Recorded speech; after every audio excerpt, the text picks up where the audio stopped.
हे हे हा हा हा हा हो अरे फ्रेडी साहब आप यहाँ? मुझे छोड़िए सालुंके साहब, आप बताइए आप इतने खुश क्यों हैं? अरे यार वो बात ये अरे तो जाने देना यार, तुझे क्या मतलब है, जाने दे। अरे ऐसे कैसे जाने दूं? आपके खिले हुए चेहरे का राज तो मैं जान कर ही रहूंगा। आप बताते हैं या मैं एसीपी साहब को फोन करूं? एसीपी साहब को बीच में क्यों ला रहा भाई? अच्छा फ्रेडी, मैं अपने राज की बात तुझे बता सकता हूँ, लेकिन एक शर्त है। तू ये बात एसीपी प्रद्युमन को नहीं बताएगा। ठीक है ठीक है, पक्का ना? पक्का। बात ये है फ्रेडी कि आज जब मैं अपने घर में अपनी पुरानी कवर चेक कर रहा था ना, मालूम है मुझे उसमें क्या मिला? मोजे? अबे मोजे से ऊपर उठेगा कि नहीं? मोजे देख में मिले ये कॉलेज के टाइम के लेटर्स, लव लेटर्स। तो ये है आपकी खुशियों का राज? यस, ये लव लेटर्स। कौन है वो? पता नहीं। पता नहीं? अरे यार मतलब पता नहीं कौन थी वो, मैंने पता लगाने की कोशिश की पर पता ही नहीं चला यार। वैसे सालुंके साहब, कोई लड़की आपको लव लेटर्स लिखे, ये बात कुछ हजम नहीं हो रही है। हजम नहीं हो रही है? ये देखने के बाद भी हजम नहीं हो रही है, हैं? अभी तो मुझे समझता क्या है रेडी, कॉलेज के टाइम में मैं अपने आप में एक हीरो था, हीरो। अरे अपनी एक स्टाइल थी, वाह स्टाइल। कॉलेज को छोड़िए सालुंके साहब, अभी तो आप एक फिल्म के विलन जैसे लग रहे हो। क्या कह रहा था तू? मैं कुछ नहीं कह रहा तू? पक्का? पक्का। अरे यार फ्रेडी भुला दिया। अबे ये बता तू यहाँ आया क्यों था? अरे सालुंके साहब, मैं भी भूल गया था। एसीपी साहब ने पोस्टमार्टम की रिपोर्ट मंगवाई है। अरे यार ये एसीपी प्रद्युमन हमेशा घोड़े पे सवार क्यों रहता है यार? बोला था ना करता हूँ अभी। टाइम लगता है फ्रेडी। सालुंके साहब, आज आप अकेले हैं क्या? तारिका दिख नहीं रही है। अरे तारिका को मैंने जरा काम से भेजा यार। वैसे तुझे क्या मतलब है तारिका से? कुछ नहीं, ऐसे यार फ्रेडी, एक बात समझ में नहीं आ रही है यार, खून तो इनका जहर की वजह से हुआ है, लेकिन ये जहर इनके शरीर में गया कैसे, ये बात समझ में नहीं आ रही है यार।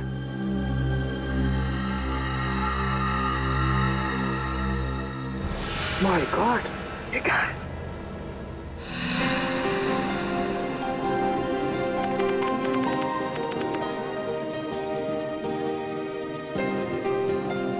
सर कैसा महसूस कर रहे हैं आप? आपकी जिंदगी का सबसे बड़ा और पहला एग्जीबिशन है। पहली चीज तो हमेशा खासी होती है, फिर वो चाहे पहला प्यार हो, पहली बारिश का एहसास हो, या फिर मेरा एग्जीबिशन। और इस पे 4 चांद तो तब लगेंगे जब पीपलगढ़ की महारानी शांति देवी जी खुद मेरा एग्जीबिशन देखने आएंगी।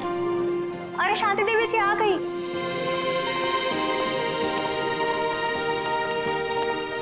शांति देवी जी नमस्ते। मैं आपका बहुत आभारी हूँ जो आपने इस छोटे कलाकार के लिए अपना कीमती वक्त निकाला। कलाकार कभी छोटा नहीं होता मुकेश जी, और वैसे भी हमें कलाओं से हमेशा से ही लगाव है। आपकी एग्जीबिशन देखते हैं? जी जरूर, आइए।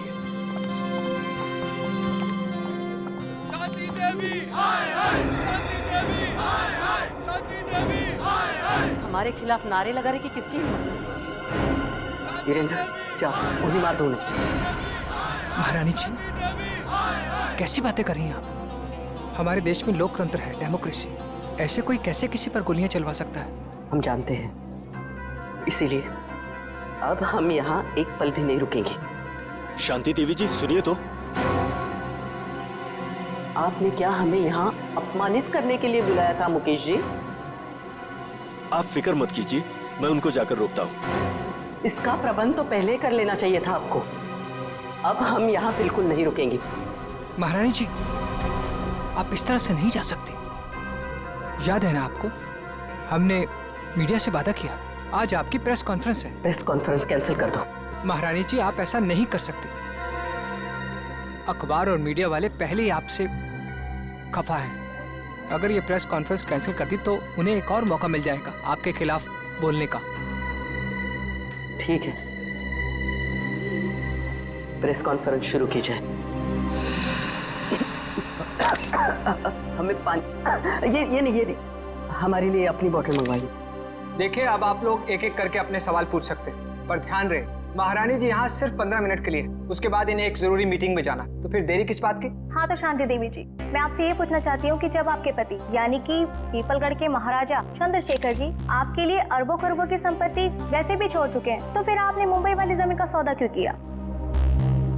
जमीन हमारी थी, हमें लगा कि बेचनी चाहिए, तो हमने बेच दी। पर उन लोगों का क्या जो जमीन से बने चौल में रह रहे, उनका तो पूरा का पूरा परिवार सड़क पे आ जाएगा ना। तो इसमें हम क्या कर सकते हैं? हमने तो उन्हें नहीं कहा था कि हमारी जमीन पे आके रहें। महारानी शांति देवी जी, क्या ये बात सच है कि मोहल्ले में रहने वाले लोग आपके फैसले से नाराज होकर आपको धमकी भर चिट्ठियां लिख रहे हैं? हाँ, उन्होंने हमें जान से मारने की धमकी दी है, लेकिन हम ऐसी धमकियों से नहीं डरने वाले।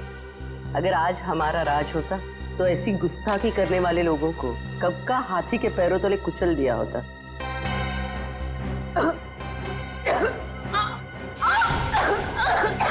अरे महारानी जी की तबीयत खराब हो रही है, जल्दी हेलो एम्बुलेंस, जल्दी गुलाबी सिटी हॉल, जल्दी।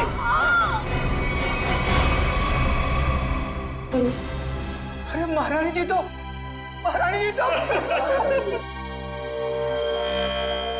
पूरा शरीर नीला पड़ गया है, मौत तो जहर से ही हुई है। मगर सर, इतनी भीड़ भाड़ वाली जगह में कोई जहर दे कैसे सकता है इन्हें?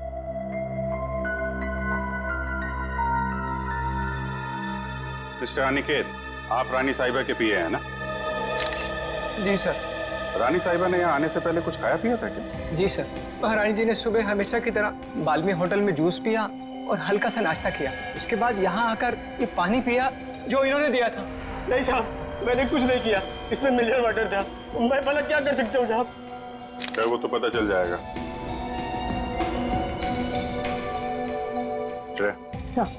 सारी चीजें फोरेंसिक लैब में भिजवा देना। आपके अलावा और कौन जानता था कि रानी साहिबा यहाँ इस फंक्शन में आने वाली? मेरे अलावा तो इस बात की खबर सिर्फ मुकेश जी को थी। अरे, मुझे क्यों फंसा रहे हो? सर, मैं तो एक सीधा साधा चित्रकार हूँ। मैंने तो महारानी शांति देवी को यहाँ मुख्य अतिथि के रूप में बुलाया था। भला मुझे इनका खून करके क्या फायदा होगा? आजकल जमाना पब्लिसिटी और मार्केटिंग का है। हो सकता है पब्लिसिटी के चक्कर में तुमने ये सब कुछ किया। सर, मुझे ऐसी पब्लिसिटी की कोई जरूरत नहीं है, और वैसे भी इनको मारने से सबसे ज्यादा फायदा उन लोगों को होता जो एग्जीबिशन के बाहर इनके खिलाफ नारे लगा रहे थे। नारे लगा रहे? जी। कौन लोग थे? दरअसल महारानी जी ने अपनी एक मुंबई वाली जमीन का हाल ही में सौदा किया था, जिसकी वजह से उस मोहल्ले में रहने वाले कई लोग अपने घरों से बेघर हो गए थे। तो आपको लगता है कि ये काम उनमें से किसी ने किया है? हाँ सर, वो लोग महारानी जी को धमकी भरी चिट्ठियां लिख रहे थे कि अगर उन्होंने जमीन का सौदा किया तो वो उन्हें मार देंगे। ऐसे इन मोहल्ले के लीडरों को जरा ब्यूरो में बुलवाओ। आइए। अच्छा, ये उन लोगों के लीडर्स जिनकी जमीन शांति देवी ने बिल्डर्स को बेची थी।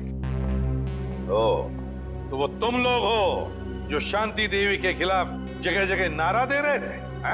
हाँ, लेकिन हमने कोई गलत काम तो नहीं किया ना साहब। भले ही वो होगी किसी पीपलगढ़ की महारानी, मगर सैकड़ों गरीबों को बेघर करने का उन्हें कोई हक नहीं है। तो तुम लोगों ने धमकी भरे चिट्ठी लिखोगे? उनकी जान ले लोगे? नहीं, हमने कोई धमकी भरी चिट्ठी नहीं लिखी, ना ही हमने किसी की जान लेने की कोशिश की। ये हमारे आंदोलन को बंद कराने की साजिश है। चुप! शांति देवी को चिट्ठी तुम में से किसी ने लिखी है, समझे? पता है हमें। रेडी? तो कागज और पेन दे दो।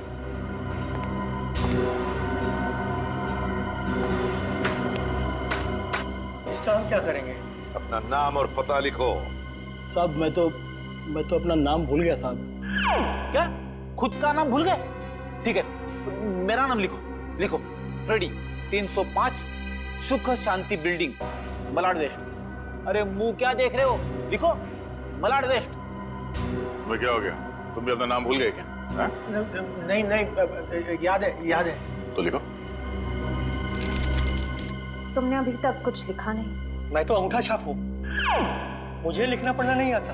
अच्छा, अंगूठा छाप हो? जी। सुंदर नाम है ना तुम्हारा? जी साहब।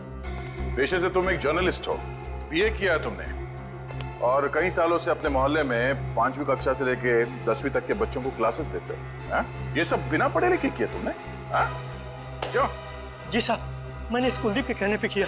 फंसा दिया ना मुझे। अरे अरे अरे अरे एक मिनट। मैं बताता हूँ ये दरवाजा कैसे खोलता है। बट आ जा इधर, बता क्यों किया तूने ये सब? हाँ बोल। हाँ, शांति देवी को धमकी भरी चिट्ठियां मैंने ही लिखवाई थी। पर मैं क्या करता? जब मैंने उन्हें अपने साथियों की तकलीफ बताई तो उल्टा उन्होंने हमारा ही अपमान कर दिया। कहने लगी कि चाल में रहने वालों से तो कीड़े मकोड़े अच्छे। ये सुनकर मेरा खून खौलने लगा, उबलने लगा मेरा खून। और खून इतना उबला कि तुमने खून ही कर दिया शांति देवी का, है? हाँ, मैंने मोहल्ले के हर एक इंसान के पास से 1,000 रुपए चंदे के नाम पर इकट्ठे किए और लक्की नाम के गुंडे को शांति देवी की सुपारी दे दी और उनको खत्म करवा दिया। मैंने सोचा शांति देवी खत्म हो जाएगी तो ये सारी समस्या ही खत्म हो जाएगी। किसी को मारकर समस्या का हल नहीं होता, समझे? ले जाओ इसे, इस लकी को ढूंढो, उठाओ इस लकी को। रेडी? ये देख। अरे बाप रे, ऐसी खतरनाक चीज मैंने फिल्मों में भी नहीं देखी। मुझे यकीन ही नहीं हो रहा ये सच है या सपना। मैंने जिंदगी में इतनी पोस्टमार्टम किए, इतनी लाशें काटी, लेकिन ऐसा तो मैंने पहले कभी नहीं देखा। This is impossible। ये यहाँ कैसे? यार, शांति देवी ने आर्ट एग्जीबिशन में इन चीजों को हाथ लगाया, इन चीजों को हाथ लगाया था। एक मिनट, रेडी? जरा ओके देना। ये वाला। हाँ ये।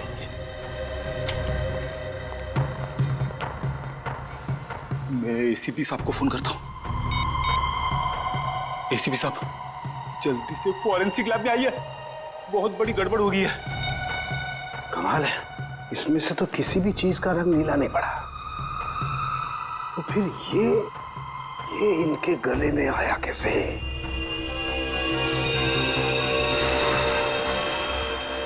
माय गॉड, इनके गले के अंदर सांप। बॉस, अपने सीआईडी के कैरियर में बहुत कुछ देखा, बहुत कुछ सुना, बस यही बाकी रह गया था। लोग तो सांप के जहर से मरते हैं, लेकिन इनके तो गले में मरा हुआ सांप। वही तो एन गजब की पहली। ना जानकी देवी के खाने में सांप का जहर था, ना इनके शरीर पर कहीं पर भी सांप के डसने के निशान नहीं, और फिर भी एक सांप मिलता है इनके शरीर के अंदर, मरा हुआ सांप। सर, कहीं इन्होंने लंच में सांप तो नहीं खा लिया? नहीं फ्रेडी, नहीं। जरूर किसी ने किसी न किसी तरीके से, धोखे से इनके शरीर के अंदर एक सांप डाल दिया, सांप का जहर डाल दिया है, धोखे से। सर, उन किराएदारों ने बताया था कि उन्होंने शांति देवी को मारने की सुपारी लक्की को दी थी। लक्की? तो फिर अब लक्की ही बताएगा कि शांति देवी के शरीर में उसने सांप डाला कैसे। क्या बात है बॉस? आप इतने परेशान क्यों? अरे राघव, घबराओ नहीं तो क्या करूं? सीआईडी वालों को लग रहा है कि शांति देवी का खून मैंने किया। मतलब शांति देवी का खून आपने नहीं किया? अरे मेरा दिमाग इतना खराब नहीं है राघव कि इतनी बड़ी हस्ती को मारने के बारे में सोचूंगा। मैंने तो सोचा था सिर्फ सुपारी के पैसे ले लूंगा और उन्हें मारूंगा नहीं, लेकिन मुझे क्या पता था कि वो सचमुच मारी जाएंगी और मैं फंस जाऊंगा। लेकिन सीआईडी तो यही सोच रही है कि खून आपने किया है। हाँ यार, इसलिए तो मैं ये देश छोड़कर जा रहा हूँ, और तुम लोग को भी जैसे मौका मिले ऐसी जगह चंपत हो जाओ जहाँ सीआईडी का हाथ तुम लोग तक न पहुँच पाए। बॉस, वो सब तो ठीक है, पर हमारा हिस्सा? अरे उसके बारे में तो मैंने कुछ सोचा ही नहीं। इतना काफी है कि तुम लोग रख लो। इतने सालों की वफादारी का ये इनाम। ये भी ले लो। इतना काफी है ना बस, और ज्यादा लालच नहीं। ये मत भूलो कि मैं तुम लोग का बॉस हूँ। बॉस हो नहीं थे। क्या मतलब? मतलब ये कि अब हम तुम्हें इनाम देंगे और इसके बाद तुम्हें सीआईडी से कोई खतरा नहीं होगा। क्या कर रहे हो तुम लोग? तुम्हारा दिमाग तो ठिकाने भरा है। सुनो, तुम ये पैसे आपस में बांट लो और किसी सुरक्षित जगह जाके छुप जाओ। क्या तुम्हें पैसे नहीं चाहिए थे राघव? पैसे बहुत है मेरे पास। मैं तो सिर्फ इतना चाहता हूँ कि शांति देवी के खून का केस तुम्हारी मौत के साथ बंद हो। मेरे साथ इतना बड़ा धोखा किया तुमने। कोई अपनी जगह से नहीं लेगा। सीआईडी, ढूंढ डालो इन्हें।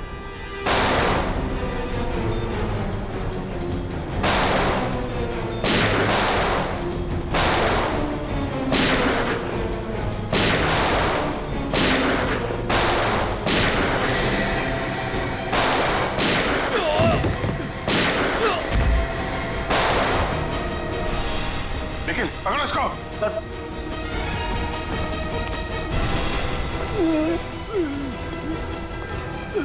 सर ये तो लकी है सर। गोली मारी गई है। शांति देवी का खून किसने किया? तुमने? नहीं सर, मैंने नहीं। किसने मारी गोली? उन्हें तो बोलो।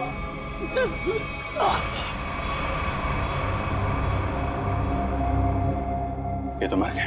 सर लगता है शांति देवी जी के खूनी ने इसका भी खून कर दिया ताकि हमें कुछ बता ना सके। भाग गया वो। सर काफी कोशिश की लेकिन हाथ से निकल गया सर।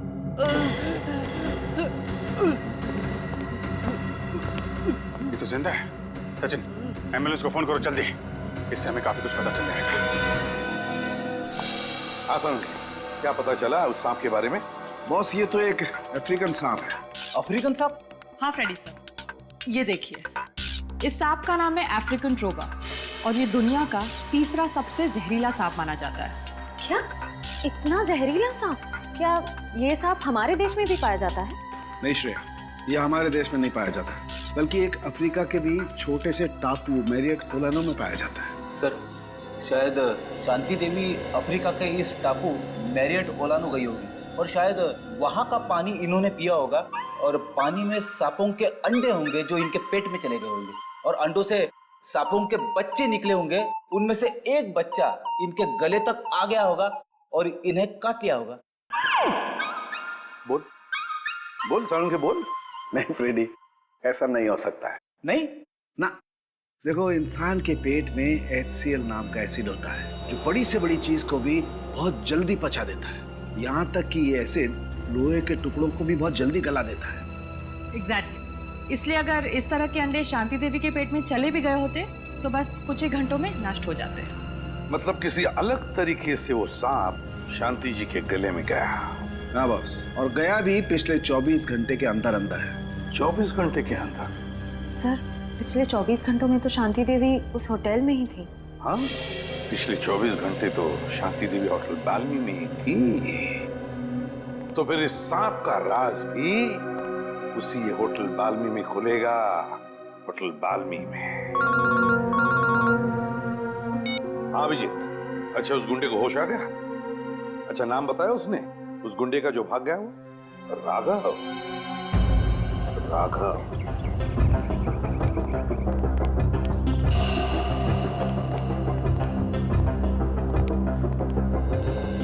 जी कहिए सर। सीआईडी कुछ गड़बड़ हुई है क्या सर? शांति देवी आपके होटल में ही ठहरी थी ना? जी हाँ सर, शांति देवी इसी होटल में ठहरी थी। बहुत बुरा हुआ उनके साथ। जी हाँ, बहुत बुरा हुआ और हमें शक है कि शांति देवी के खून में आपके होटल में से किसी एक का हाथ है। निखिल, सारे स्टाफ को इकट्ठा करो। सर देखिए सर, गलतफहमी हुई आप। हमने साथों में बोला जो हम में से किसी का हाथ नहीं है इसमें।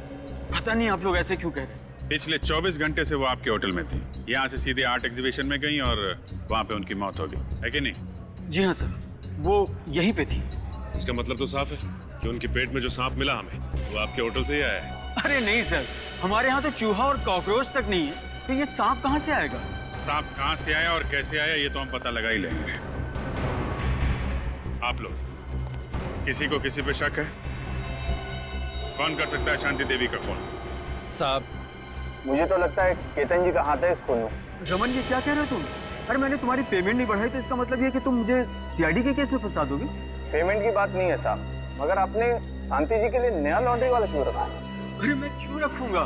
मैंने किसी लॉन्ड्री वाले को नहीं रखा। एक मिनट, कोई नया लॉन्ड्री वाला आया था यहाँ पे? हाँ साहब, कल रात 9:30 बजे मैंने उसे शांति जी के कमरे में जाते हुए देखा था। जरा देखो, वो आदमी ये तो नहीं था? नहीं साहब, ये वो नहीं है जिसे मैंने शांति जी के कमरे में जाते हुए देखा था। इसे मैंने पार्किंग लॉट में देखा था। पार्किंग? मतलब राघव के साथ कोई और भी मिला है शांति देवी के खून में? उस आदमी ने लॉन्ड्री वाले के कॉस्ट्यूम पहन रखी थी। हाँ साहब। अपना लॉन्ड्री रूम दिखाइए। Please sir. ये रहा हमारा लॉन्ड्री रूम। ये पार्थो है, पिछले 5 सालों से हमारे इस होटल में काम कर रहा है। पार्थो ये सीआईडी वाले। सीआईडी? पार्थो, शांति देवी का खून हो गया मालूम है ना तुम्हें? साहब उस खून में मेरा कोई हाथ नहीं है साहब। अरे भाई वो सब हमें पता है कि तुमने खून नहीं किया।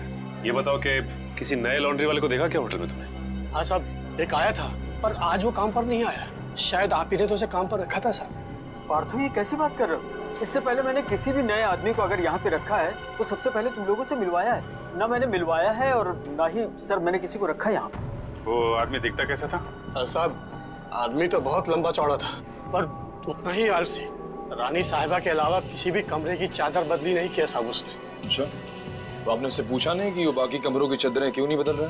अब पूछा था साहब, अंग्रेजी भी बोल रहा था और अंग्रेजी हमें आती नहीं। अंग्रेजी में पट्टी पढ़ा के निकल गया। काफी चालाक आदमी है। उस आदमी का स्केच बनवाना होगा तुमको, ठीक है? हाँ साहब।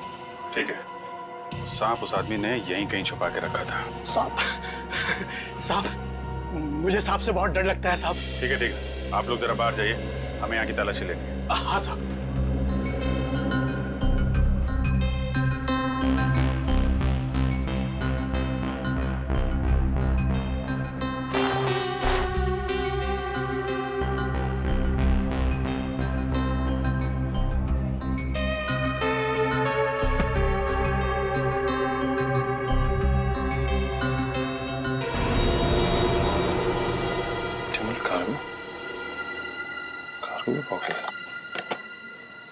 सर, बॉक्स में है सर।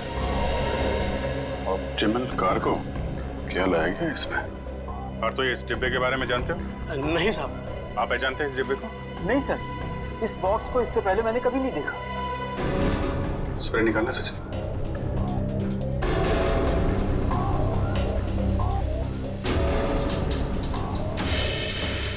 नीला हो गया। मतलब वो सांप इसी डब्बे में लाया गया है। Optimal cargo. कहिए सर, कुरियर करना है आपको? हाँ, सिर्फ इंडिया में कुरियर भेजते हो या बाहर देश भी कुरियर भेजते हो? अरे सर, हर जगह, लंदन, पेरिस, चीन, जापान, यूके, यूएसए, जहाँ भी, दुनिया के हर कोने में आपका पार्सल पहुंच जाएगा। अरे वाह! और क्या क्या भेजती है आप कुरियर में? सब कुछ सर, जैसे किताबें, कपड़े, तस्वीर और ऑफिशियल कागजात वगैरह। और सांप? क्या? हाँ, सांप भेजते हैं आप कुरियर में? ये क्या कह रहे हैं आप? सांप भला कोई कुरियर में भेजता है क्या? अब ये तो आप ही बताओगे। हाँ? आपके कुरियर कंपनी के इस बॉक्स में सांप भेजे गए थे। ये कैसी बात कर रहे हैं आप? अच्छा, इस बॉक्स पे जो ये लेबल लिखा है, उसे पता कर सकते हैं कि ये पार्सल किसने भेजा था? ए मिस्टर, तुम होते कौन मुझे ऑर्डर देने वाले? हैं? सीआईडी सर, मैं आपको यकीन दिलाता हूँ कि डिब्बा तो हमारा है, लेकिन वो सांप को कुरियर हमने नहीं किया है। सर, मुझे तो कुछ गड़बड़ लग रही है। क्यों? आपको बदबू नहीं आ रही है क्या? अरे कहाँ बदबू आ रही है सर? कोई बदबू नहीं आ रही है। बदबू आ तो रही है। ये क्या अंदर? अरे सर, अंदर कुछ भी नहीं है। सर अंदर कहाँ जा रहे हैं? अंदर सर जाने का। चुपचाप कोने में खड़े हो जाओ, चलो। सर, वो जो बॉक्सेस होते हैं ना, वो कुरियर के वो हैं और कुछ भी नहीं है। थोड़ी देर के लिए मुंह बंद रखोगे? बदबू यहाँ से आ रही है। रेडी? अरे ये सर क्या हुआ? मेरा काम वाला जो 3 दिन से आ नहीं रहा है, तो कचरे जमा हो गए, उसी कचरे का बदबू है सर, और कुछ भी नहीं है। ठीक है, हम तुम्हारा कचरा साफ कर देते हैं। रेडी? जरा ये हटाओ। सर ये कुछ भी नहीं सर। सर सुनिए, सर सुनिए। रेडी? कुरियर कंपनी के आड़ में जानवरों की तस्करी करते हो तुम लोग? हाँ? अबे कहाँ भागोगे? हाँ? चल, आज मैं तेरा कुरियर भेज देता हूँ सीधे जेल में। सर मुझे माफ कर दीजिए, मुझे बहुत बड़ी गलती हो गई। मैं आइंदा से जानवरों की तस्करी का ख्याल भी अपने दिमाग में नहीं लाऊंगा सर। चुप! इतने सारे विदेशी जानवर मिले तुम्हारे गोदाम में, हाँ? कब से तस्करी कर रहे हो ये? पिछले 5 साल से। पिछले 5 साल से? और अफ्रीकन सांप, अफ्रीकन ट्रोबा, वो कहां से लाया तुमने? किसके कहने पर मंगवाया वो? बताओ। देख, ये सिर्फ जानवरों की तस्करी का मामला नहीं है, एक आदमी का खून भी हुआ है, समझा? तेरे मुंह पे लगा हुआ ये ताला तुझे सीधे फांसी के फंदे तक ले जाएगा। बोल, जल्दी बोल। राघव ने मुझे इसके लिए 5 लाख रुपए दिए थे और अफ्रीका से ट्रोबा सांप मंगवाया था, लेकिन मुझे पता नहीं था कि वो इनका इस्तेमाल किसी की जान लेने के लिए करेगा। अच्छा, तो तुझे क्या लगा इतना खतरनाक जहरीला सांप वो जुर्म करने के लिए नहीं तो क्या अपने घर पे पालने के लिए मंगाएगा? हाँ? सर मुझे माफ कर दीजिए, मुझसे बहुत बड़ी भूल हो गई। कितने सांप मंगवाए थे? सर, दो सांप मंगाए थे। दो? बस सर, हमें शांति देवी के गले में से सिर्फ एक ही सांप मिला था। हाँ, ये बात तो है, एक ही सांप मिला था, एक ही सांप। और ये कीमती हार, ये कहाँ से आया तुम्हारे पास है? सर, ये हार राघव ने मुझे दिया था मेरे काम से खुश होकर, और कहा था कि ये पीपलगढ़ के राजघराने का हार है सर। पीपलगढ़ के राजघराने का हार? राघव के पास ये हार कहाँ से आया? वही तो दया, कुछ न कुछ तो गड़बड़ जरूर है, कुछ न कुछ तो गड़बड़ जरूर है। जरूर कोई न कोई तो है उस राजघराने से संबंधित जिसने शांति देवी का खून किया है। हाँ सर, और एक बहुत बड़ी पहेली है जो मेरी समझ में नहीं आ रही सर। इस शांति देवी को मारने के लिए कोई अफ्रीका से सांप क्यों मंगवाएगा? इंडिया से कोई जहरीला सांप उठा लेता या फिर ऐसे ही मार देता? सर, उस पहेली का जवाब इस पेपर में। पेपर में? हाँ सर, इस पेपर में लिखा है कि 20 साल पहले पीपलगढ़ के राजा की मौत अफ्रीका में हुई थी, इस ट्रोबा सांप के डसने की वजह से। हाँ सर, अखबार में लिखा है कि सांप राजा के खाने के थाली में छुपा के रखा गया था, और जैसे ही राजा खाना खाने लगे सांप ने उन्हें डस लिया। हाँ सर, पीपलगढ़ के गांव वालों का कहना है कि राजा की मौत में उनकी पत्नी रानी शांति देवी का हाथ था।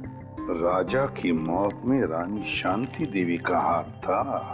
तो फिर दया, अब 20 साल बाद कोई ना कोई तो है जो राजा की मौत का बदला लेना चाहता है, उसी सांप के डसवाने से जिस तरह से राजा की मौत हुई थी। पीपलगढ़।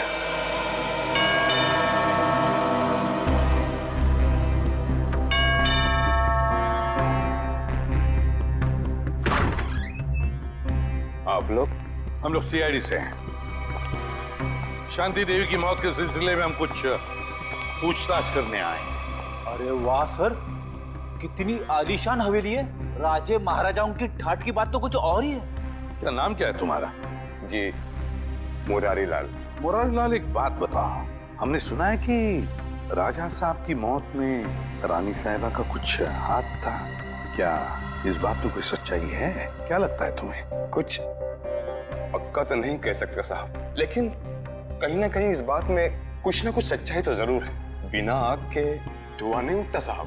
तुम्हारे हिसाब से यहाँ की रानी के पास कोई ठोस वजह थी राजा का खून करने की? जी हाँ साहब, राजा साहब की मौत के बाद सारी दौलत, सारी जायदाद रानी साहिबा की हो गई थी। इससे बड़ी और क्या वजह हो सकती है राजा साहब को अपने रास्ते से हटाने की? क्यों, दोनों को कोई औलाद नहीं थी क्या? नहीं साहब, इसी बात का तो दुख है कि राजा साहब के बाद इस वंश को चलाने वाला और कोई नहीं है। क्या हुआ है? सर, जरा ये पेंटिंग देखिए। होटल में उस लॉन्ड्री वाले का जो स्केच बनवाया था, वो स्केच इस पेंटिंग से मिलती जुलती है सर। ये देखिए। हाँ, लगता तो वही चेहरा है, सिर्फ इस स्केच में इस दाढ़ी की कमी है। ये तो राजा साहब की तस्वीर है, इन्हें मरे हुए तो बरसों बीत गए। अगर ये राजा साहब की तस्वीर है तो फिर हो सकता है ये स्केच राजा साहब के बेटे का है। नहीं नहीं, उनकी कोई संतान नहीं थी। पता नहीं क्यों मुझे लग रहा है कि ये हमसे कुछ छुपा रहा है। अरे नहीं साहब, मैं भला आप लोगों से कुछ क्यों छुपाऊंगा? देखो मुरारी लाल, तो कोई दूध के धुले नहीं हो। अगर यही बात होती तो तुमने अपना शक बोल के क्यों नहीं दिखाया पुलिस वालों को कि राजा साहब की मौत में शायद रानी साहब का हाथ है? साहब, हम इस हवेली के नौकर हैं। नमक खाया हमने, जान दे देते, पर उन पर कोई आँच नहीं आने देते। तुम नमक का हक अदा करने की कोशिश तो नहीं कर रहे हो अपने राजा के बेटे को बचाने की? मैंने कहा ना, उनका कोई बेटा नहीं है। जरा महल देख लो, मैं आता हूँ अभी। हाँ सर।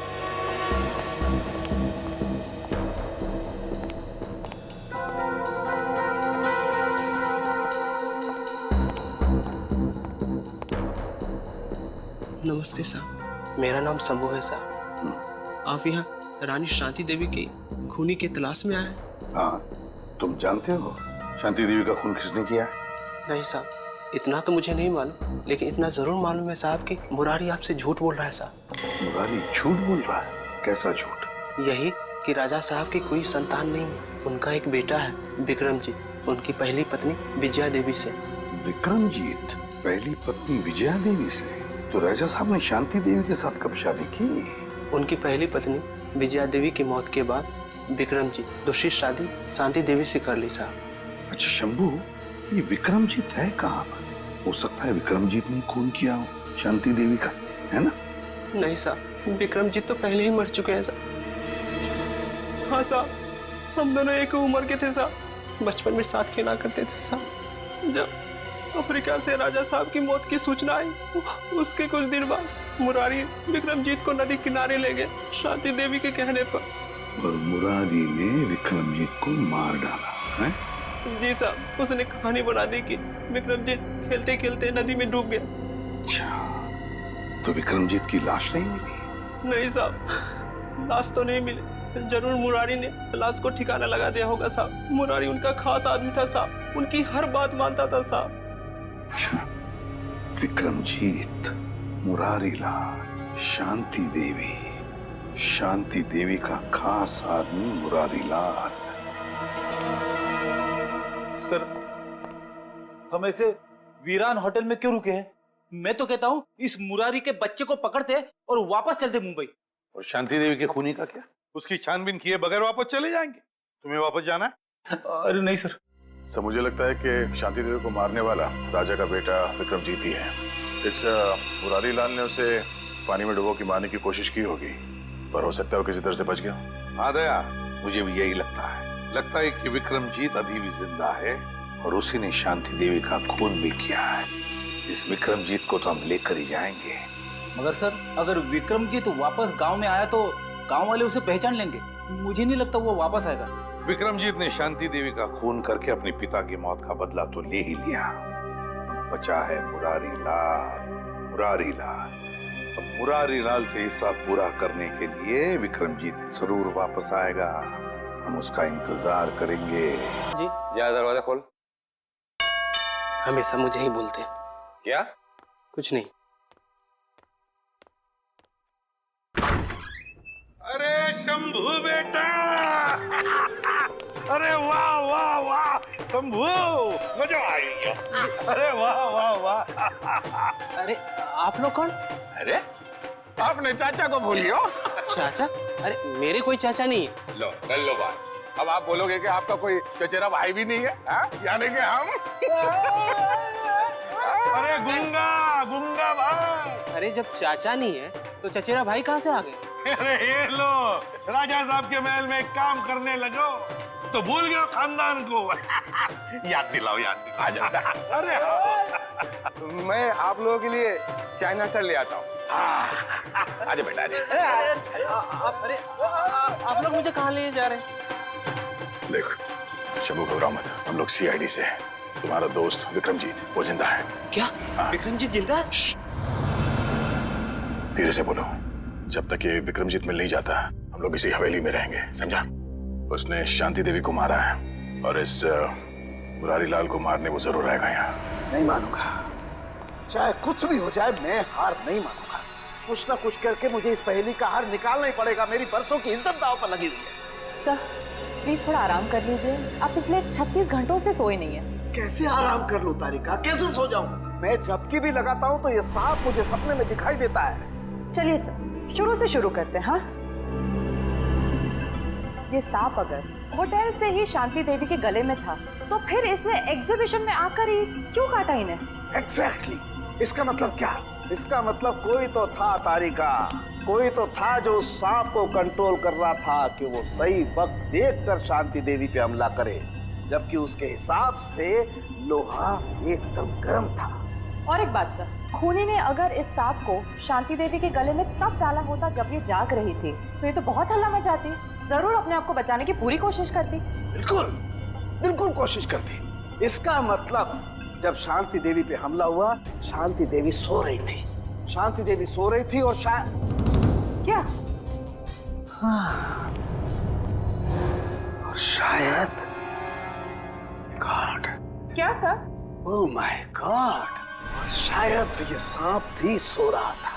सांप सो रहा था मतलब? मिल गया तारिका, मिल गया। मुझे इस समस्या का हल मिल गया। मुझे भी बताइए ना सर। बताता। देखो तारिका, ये सांप एक रेप्टाइल है, जमीन पर रेंगने वाला जंतु। रेप्टाइल्स कोल्ड ब्लडेड एनिमल होते हैं, शीत रक्तधारी जंतु। ये मौसम के हिसाब से अपने शरीर का तापमान बदल नहीं सकते हैं और इसलिए जब बहुत ज्यादा ठंड होती है ये सांप हाइबरनेशन में चले जाते हैं, शीत निद्रा में चले जाते हैं। ओह गॉड, इसका मतलब सर खोने ने जानबूझकर इस सांप को ठंडी जगह पे रखा। बिल्कुल, ताकि वो हाइबरनेशन में चले जाए। यस। पर सर अगर ये सांप भी सो रहा था और शांति देवी भी सो रही थी, तब भी अपना सवाल तो वही का वही है कि ये सांप शांति देवी के खाने की नली तक पहुंचा कैसे? खाने की नली तक पहुंचा कैसे? एक मिनट, ये सांप शांति देवी की खाने की नली तक पहुंचा कैसे तारिका? ये शायद हमें इस सांप की चमड़ी बताएगी। एक मिनट, एक मिनट।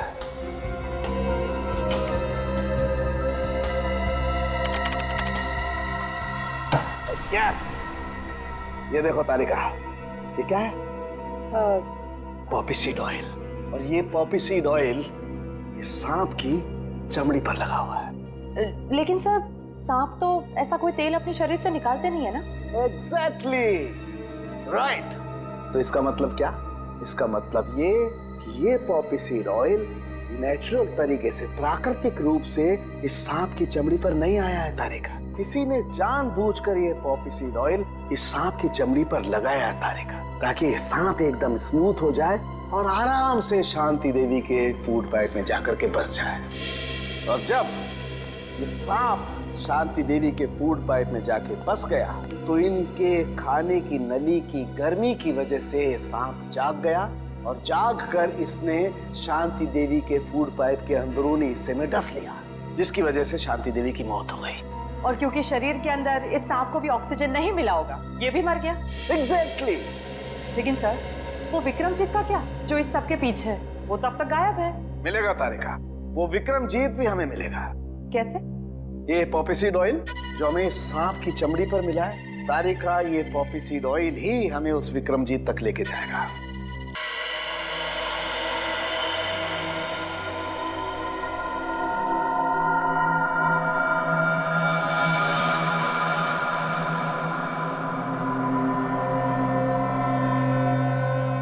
सर, सर, हाँ, क्या हम लाइट चालू रखकर विक्रमजीत पर नजर नहीं रख सकते? क्यों फ्रेडी, अंधेरे से डर लग रहा है क्या? अरे बिल्कुल नहीं सर, मैं तो विक्रमजीत को पकड़ने के लिए बड़ा बेताब हो रहा हूँ। ये तो बर्तन गिरने की आवाज है, लगता है वो आ गया था। सर, आवाज किचन की तरफ से आ रही है।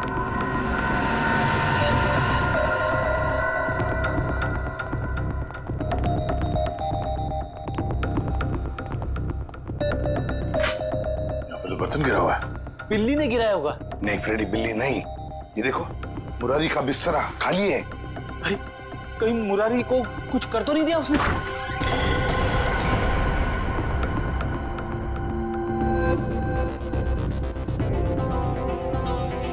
सर, ये तो अकेला है। मुरारी कहाँ है?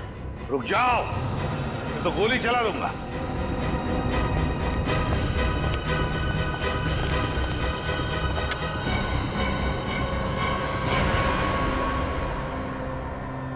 मुरारी लाल कहाँ जाने की तैयारी थी? हवेली छोड़ के जा रहा हूँ साहब, हमेशा हमेशा के लिए। क्यों, डर तो नहीं लग रहा था कि विक्रमजीत तुम्हें मार न दे? ओह तो विक्रमजीत के बारे में आप लोगों को पता चल ही गया। हाँ, सीआईडी वालों से सच कभी छुपता नहीं, समझे? सीआईडी वाले? मतलब आप शंभू के रिश्तेदार वाले नहीं हो, सीआईडी वाले हो?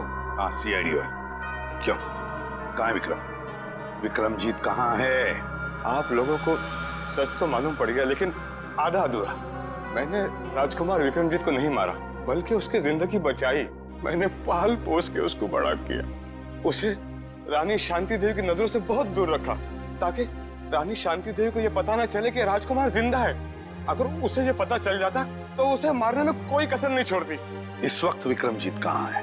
नहीं नहीं, मैं जान दे दूंगा, लेकिन आप लोगों को भी नहीं बताऊंगा। सच बता, वरना देखते हैं।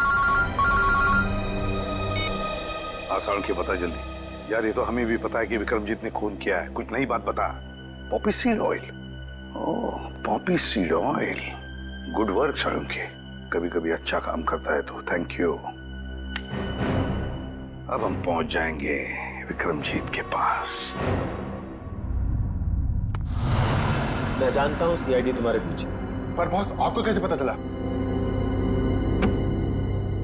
ये लो, इसमें 5 लाख रुपए हैं और तुम्हारा नकली पासपोर्ट। आज शाम को 6 बजे की फ्लाइट है, लंदन निकल जाओ। शुक्रिया बॉस। अरे पैसे तो गिन लो। क्या बॉस, आप भी?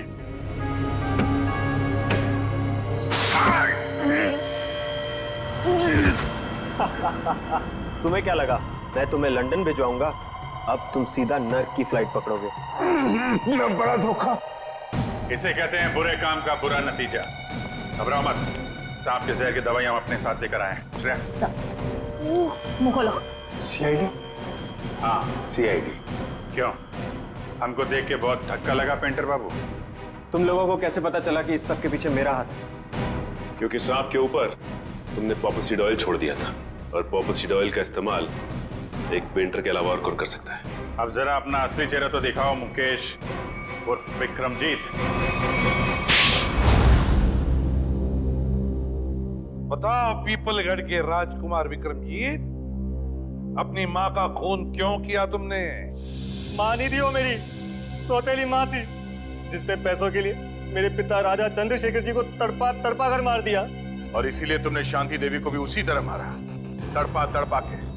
हाँ, उसके गुनाह की यही सजा थी जो मैंने उसे दी।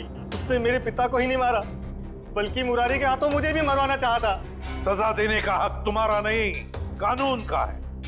यही बात होती तो तुम कानून की मदद ले सकते थे। उसने मेरे पिता को मारा था, इसलिए उसे भी मारने का हक सिर्फ मुझे ही था। तुम्हारे मुकेश बनने के पीछे क्या मकसद था? मैं शांति देवी को अपनी आंखों के सामने मरता हुआ देखना चाहता था, इसलिए मैंने मुकेश का रूप लिया और वो आर्ट एग्जीबिशन रखकर उनको न्योता भेजा। फिर तुमने दीपक को 5 लाख रुपए दिए और अफ्रीका से वो जहरीला सांप मंगवाया, और फिर खुद एक लॉन्ड्री बॉय बनकर शांति देवी के कमरे में गए और पॉपी सीड ऑयल के जरिए वो सांप शांति देवी के गले में उतार दिया।